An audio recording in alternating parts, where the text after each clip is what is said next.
Father, I thank you. I thank you for your goodness. That in the midst of our battles, we can find good in anything. It's your faithfulness that has brought us through. Father, help us to focus on your goodness, to focus on your faithfulness. Not to set our eyes on our trouble, not to set our eyes on our battle, but to set our eyes on the victory that you have already won. And to recognize that you've pulled us through so many times before, certainly you're going to do it again. Let us recognize that thankfulness and praising you and thanking you is part of our battle plan. Father, I thank you for each one that's here today. Father, that their spiritual ears would be open this morning.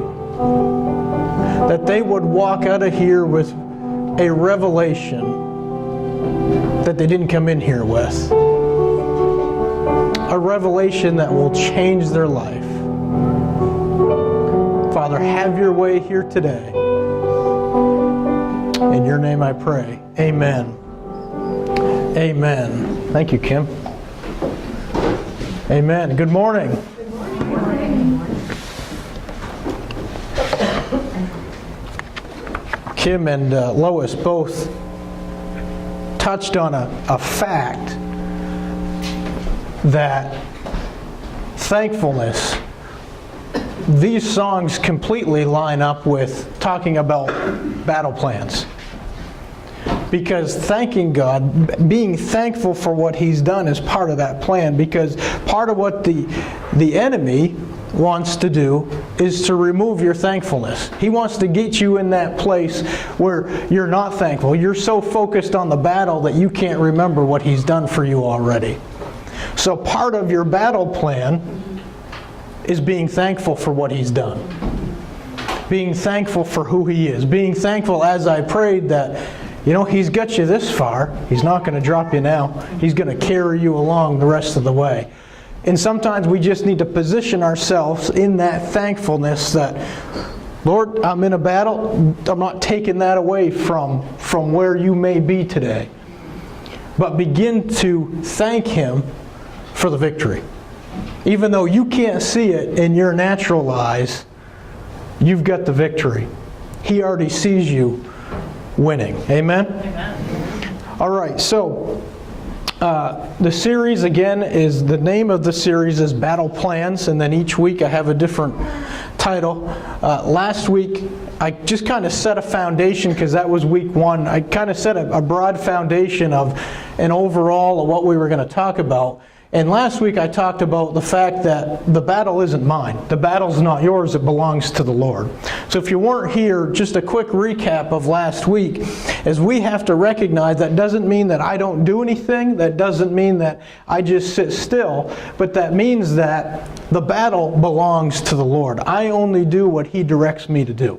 I only take the steps that He tells me to take. It's not about me incorporating my strategy in the battle. It's about me implementing His strategy that He gives me for the battle. So ultimately, at the end of the day, we have to recognize and believe that the battle belongs to the Lord. All right? So this week, my title is Be Still, the Lord Will Fight For You. And I hope to bring this about. That may sound similar than last week, but it's not. It's different.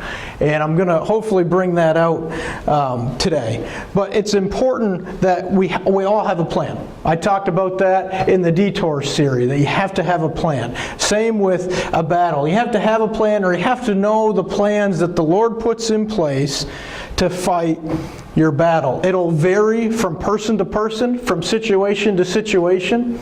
My wife and I, we both have different battle plans based on where we're at. Yes, we're married, we're one in marriage, but we have separate callings, we walk down different paths, we deal with different battles. So she can't apply the same battle plan that I apply to my situation necessarily, because we're the same, but we have different callings and different paths that we find ourselves walking down.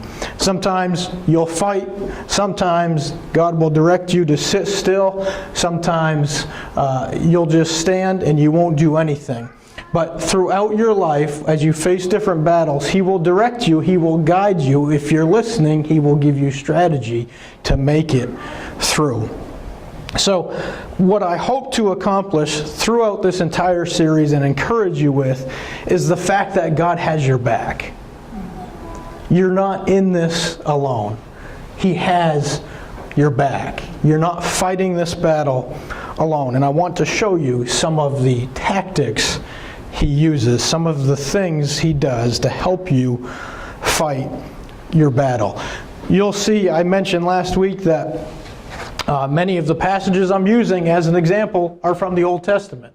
Why is that? Well, because that's where we read about the battles. You don't read about battles in the New Testament. They happened in the Old Testament. Though God works differently today, we can still take from that. We can learn from His methods and His ways of doing things, and we can apply that to today. If you remember, this is a pop quiz, okay? Because I've said this a few times, but what does the word testimony mean? Anyone? Testimony. What does that mean? Do you remember? Do it again. Testimony means do it again. This book is a testimony of everything that He's done. So that means do it again. So what does that mean? If this is a testimony and it means do it again, what does this Bible mean to me? Anyone? This testimony is now a prophecy over my life because it means do it again. It didn't apply just to one person. Your testimony, you could stand up here and give a testimony of how God moved in your life, and I can grab a hold of that because that means do it again, and I can say, I'm taking that as a prophecy for my life. God doesn't limit Himself to one person. So part of the key in this week, I want to start out with the point of just stay calm in the battle. If you turn to Exodus chapter 14, Exodus chapter 14, verses 13 and 14. I'm going to read out of the NLT first.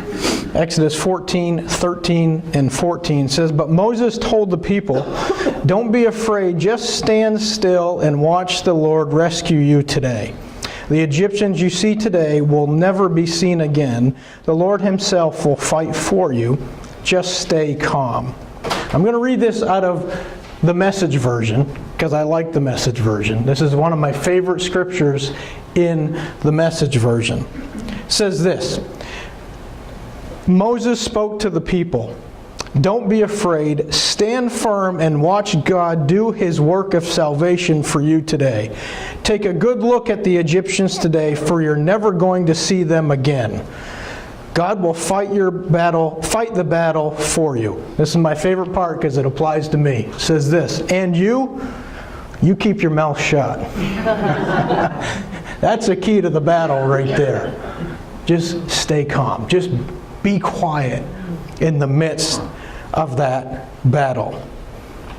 Some of this may or may not apply to you and where you're at today. I know for me personally, that last part is my biggest hang-up. I have a lot of conversations in my head that go on.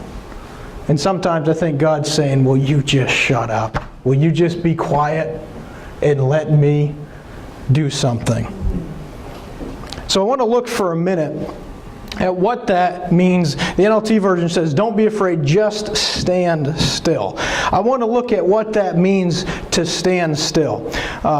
There's another translation that I mentioned last week called Young's Literal Translation. And verse 13 in that translation actually says, And Moses saith unto the people, Fear not, station yourselves. That is a more the word station yourself versus stand still is a more accurate translation of the original language of that passage.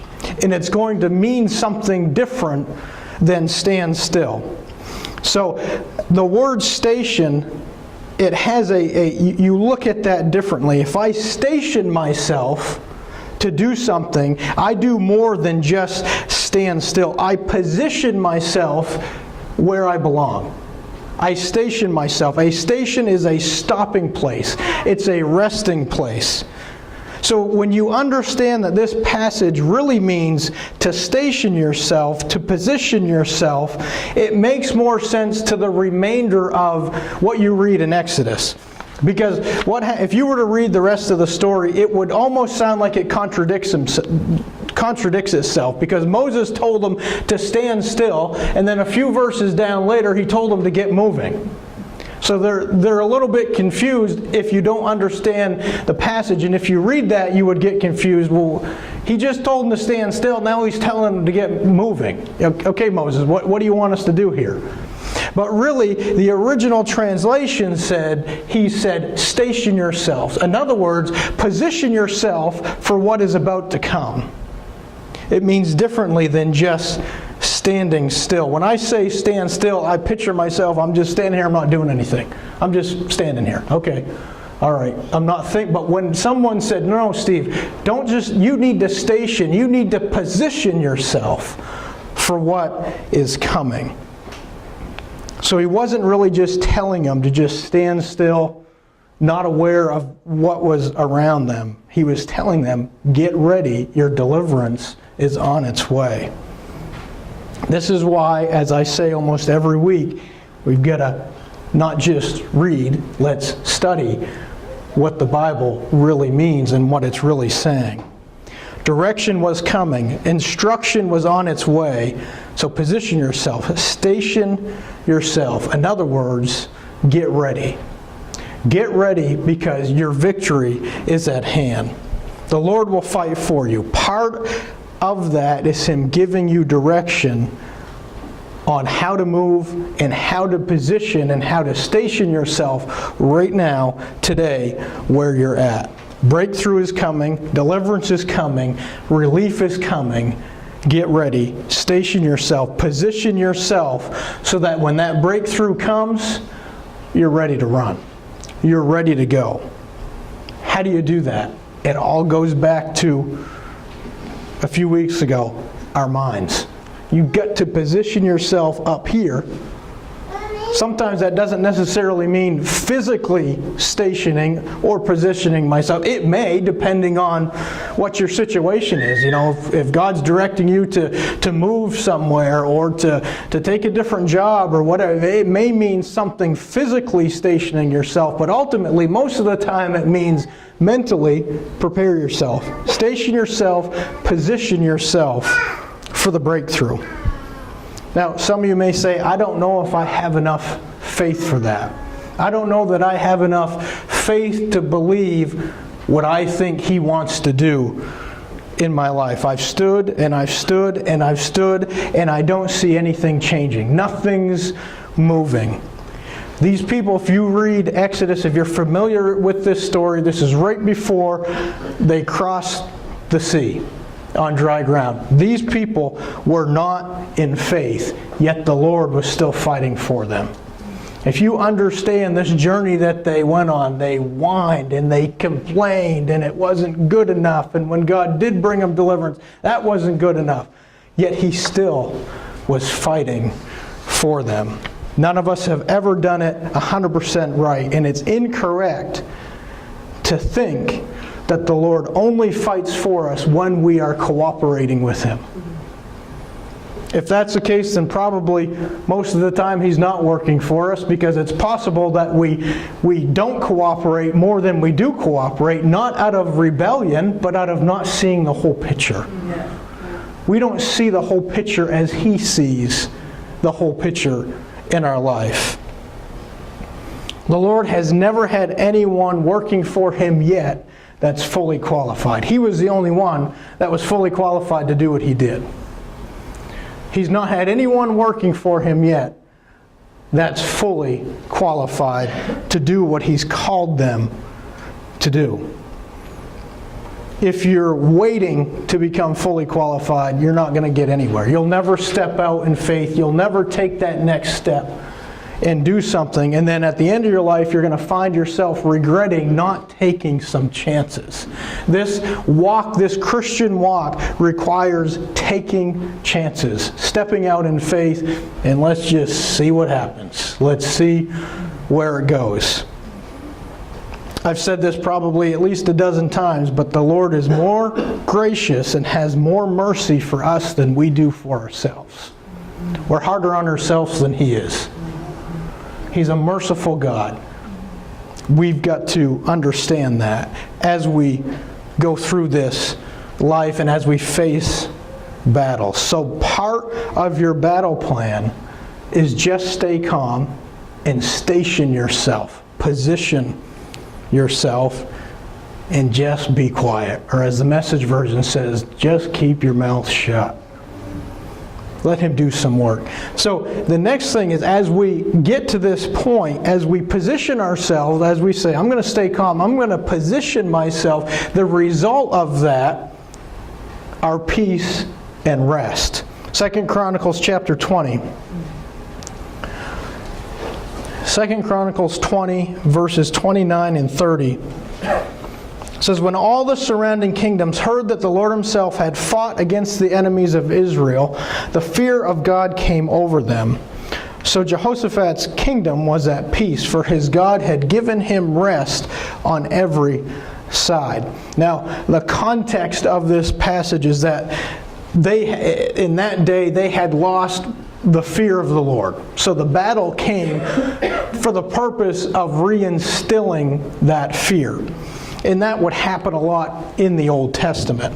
And again, as I said, God doesn't necessarily work that way today, but we can still we can learn from that. Fear in a religious sense refers to reverence. It's not this, I remember as a kid, I'd hear about the fear of the Lord and it was this terror. Like I'm scared of Him. That's not what that means. It's a reverence for who He is in the position that He holds. So my thoughts on how this applies to you and I today is when we get our eyes off of God, when we don't reverence and recognize His role in our life, that's when the battles seem to take over.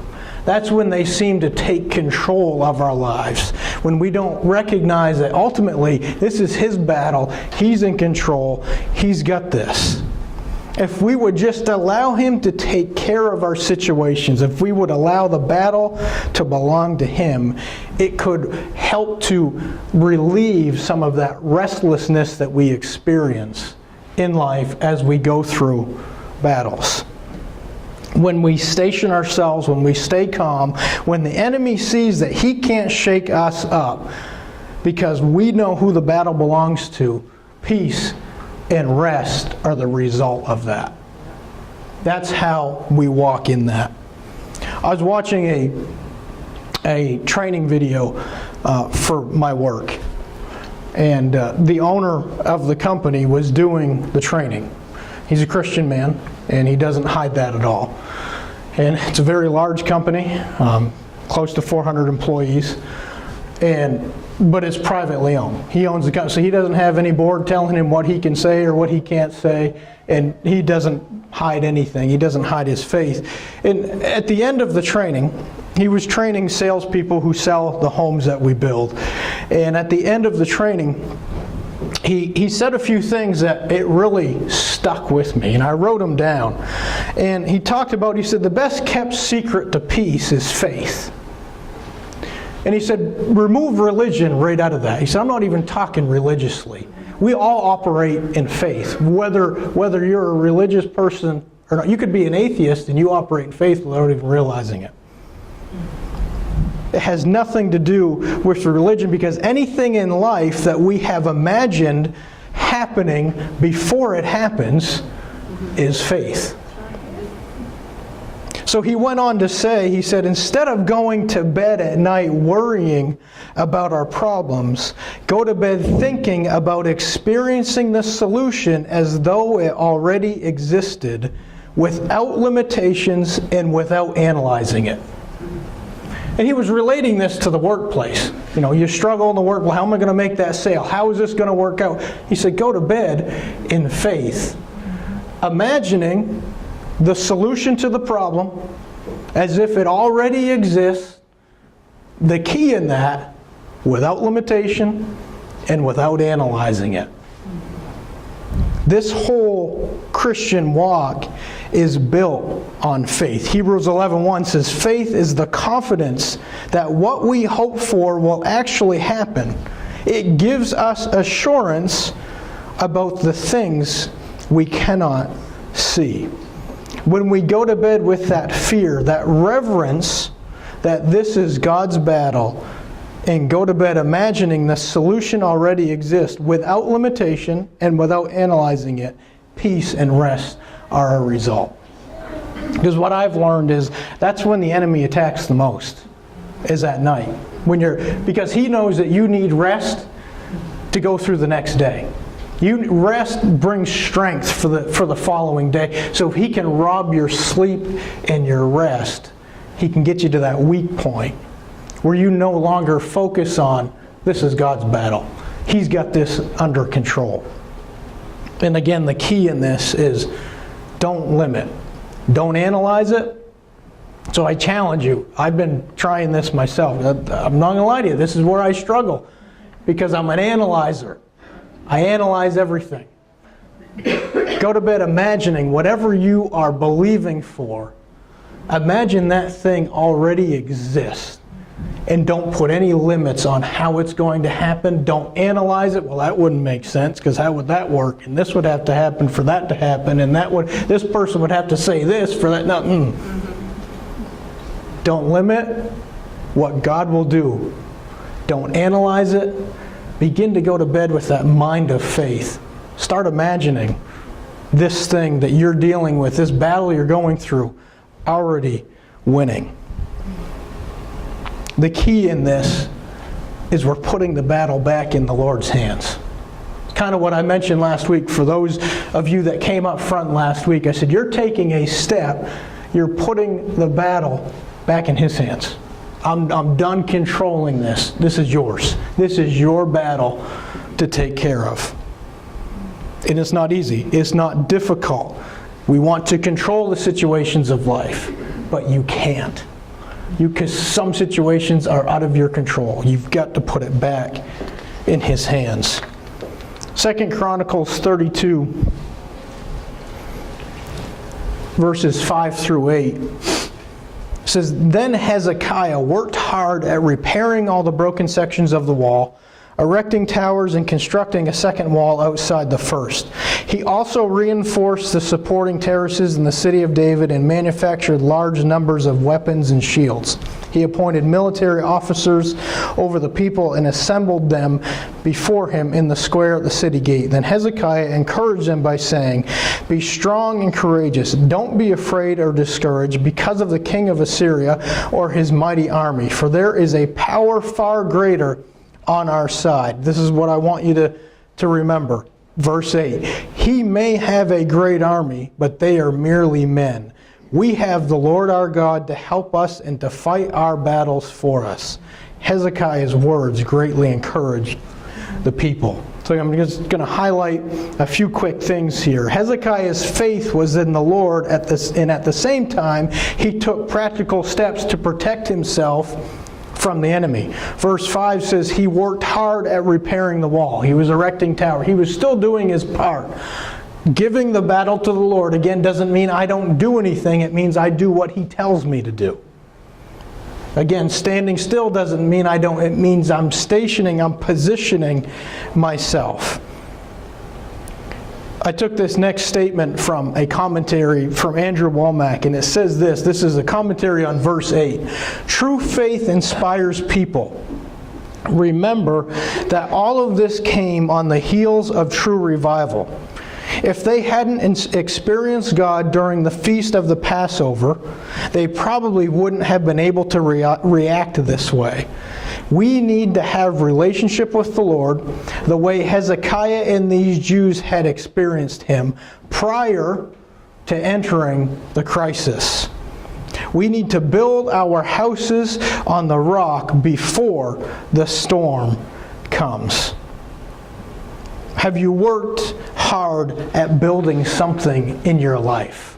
A ministry, a career, whatever it is, whatever God's called you to do. You've structured it. You've built walls, and spiritually speaking. You've rebuilt some walls that the enemy may have tore down. The key in all of this, and I know there's many in this room that can relate to this, you've got to have a relationship with God before the crisis comes. Many times we run to God when the crisis comes. We've got to prepare ourselves so we're ready when it comes. Just look at the world around you. When a major crisis hits the world, what happened at 9/11? Churches filled up everywhere. Churches filled up everywhere. People went running to church, and then eventually they faded out. But they went running when the crisis happened. We need to have a relationship with God, a personal communion with God all the time, so when the crisis hits, that's all right. He's got this handled. He's got this covered. You're doing everything you can do to protect what God has called you to do from the enemy. The key and the success of all of that is your relationship with God. That relationship prior to the crisis. Our relationship with the Lord can't only be a crisis relationship, meaning we only talk to Him when we have a problem. We've got to, if that's where you've got to change that. You've got to change that so you're not just talking to God when the problem comes. We need to be in constant relationship so when it comes we don't go into panic mode. We know the answer. I've mentioned this before in probably last year, that you've got to know what the Bible says about certain situations, even if you're not dealing with them, because there's going to come a time in your life when a situation comes up and you don't have time to go find the answer. You need to already know what the answer is to your situation. We've got to be in that position. We need to build our houses on the rock before the storm comes. So, if I relate this back to the job I do, we build houses all over the U.S. We build a lot of houses on the coastal regions, and there's a lot of requirements to build houses on the coast because of hurricanes and storms and all of these things. We have requirements. There are codes, there are requirements that we have to follow so that the house withstands when the storm hits. There's certain tie downs we have to put in. There's certain hold downs we have to install in that house before the storm comes. We don't wait for the hurricane to come and then we run out to all the houses we built and try to install all these tie downs so the house doesn't blow away. We do that ahead of time. We prepare ahead of time. Some of our areas we even have to have window panels. When the house is completed, we've got window panels that are already cut and ready to fit with the screw holes in them so that when a storm comes they can put those over the window and screw them into place. They don't have to run to the hardware store. That's a requirement because the cities and the counties have recognized that this is a problem. Let's prepare ahead of time. You need to get your tie downs in place now. Don't wait for the storm to come and then try to tie yourself to this. You need to tie yourself to this first. Tie yourself to the Lord first so when the storm comes, you don't get blown away. And how do we do that? A big key in that is our spiritual armor. That's our tie downs. That's our window coverings, in a sense, is that armor, having that armor on and understanding what that is so when the storm comes, we're prepared to fight against it. We're prepared to battle. Be strong and courageous. Station yourself.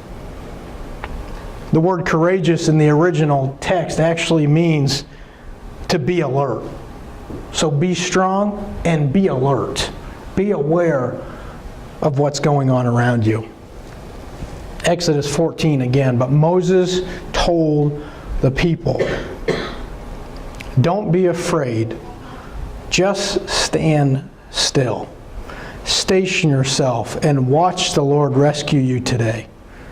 The Egyptians you see today will never be seen again. The Lord Himself will fight for you. Just stay calm. If you will just be still. If you will just station yourself.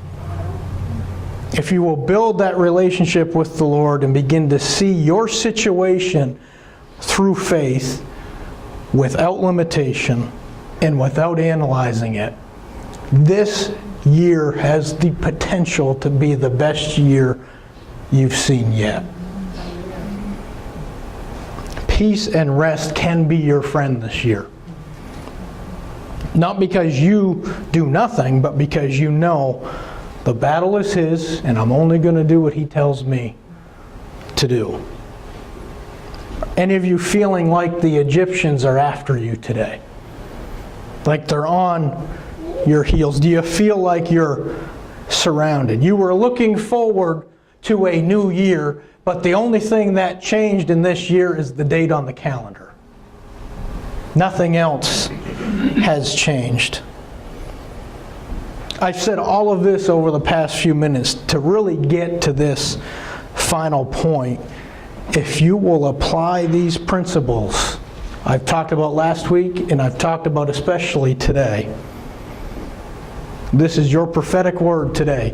The Egyptians you see today will never be seen again. The Lord Himself will fight for you. Just stay calm. Kim, would you come back to the keyboard? If you will just be still, the Lord will fight for you.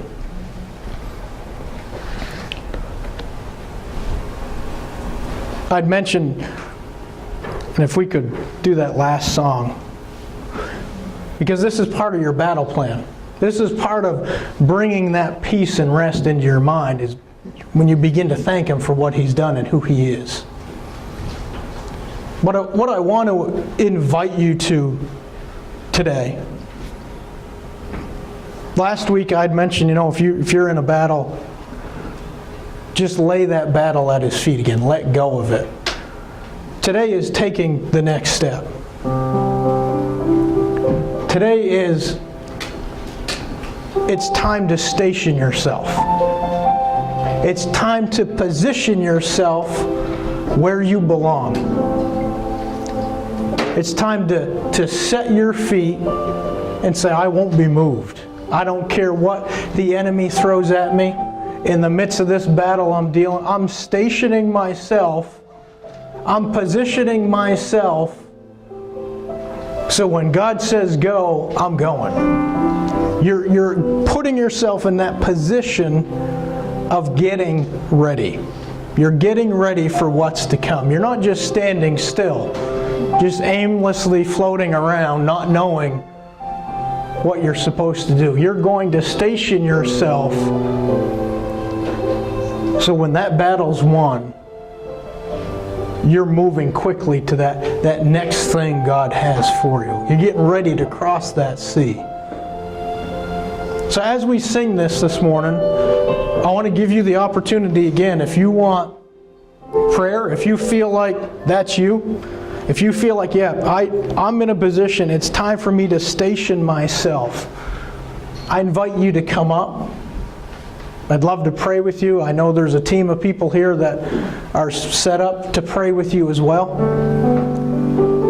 But make that walk forward is your declaration saying, I'm positioning myself this morning. I'm stationing myself for the victory. And it doesn't matter, you might be sitting there thinking, well, I went up last week, I can't go up this. There's no rules to that. There's no rules to how many times you can come up and get prayed for and make a declaration. It really is more about you making a declaration than it is about me praying for you. I'm going to pray for you. I want to. But it's more about you taking the step and saying, I'm positioning myself. I've got the victory over this battle. The enemy will not take me down. So let's sing this song and as she's singing, if you feel to come up here, take that step, position yourself, station yourself. Go ahead, Kim.